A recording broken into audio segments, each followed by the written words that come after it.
You are maybe asking where we can use modulo in real life. I will give you a few examples. In this video I will speak about one special example. So here in the Czech Republic, it's my homeland where I live. We have ID number. So every person here in the Czech Republic has his ID number. For example, something like this. Okay? For example. So you can imagine that this is my ID number. Okay? If I would like to loan from the bank and so on and so on, if I go to the hospital, I need to give them my ID number.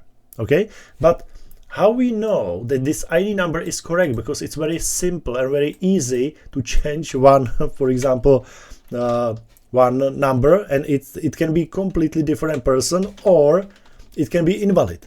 So what's the point? How can we check it? So here in the Czech Republic is a rule that if you do a sum of these numbers, it means a plus 6 plus 0 plus 9 plus 1 plus 3 plus 1 plus 7 plus 7 plus 1.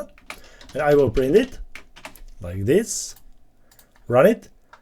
You can see it's 43. So I made a mistake maybe here. Okay, sorry guys, I will change it to 2, okay, like this. Okay, so 44.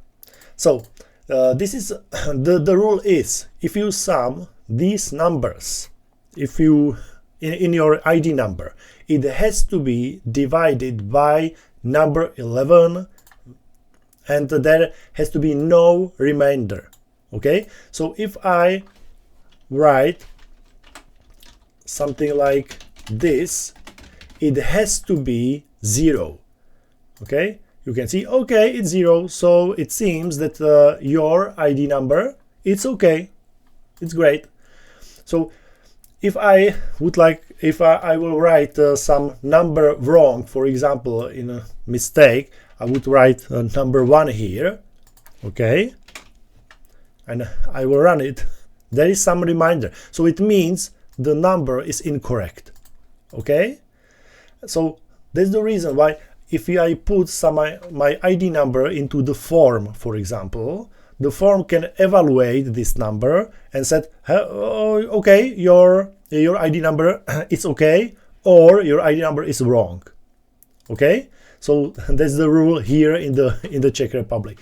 And there was a very similar rule with bank account. So if you have your bank account, there is a number of your bank account, and again, if you sum your numbers in the bank account, it has to be divided by 11. Okay, so I hope now you understand that it's very useful, and I will show you another example in the next video.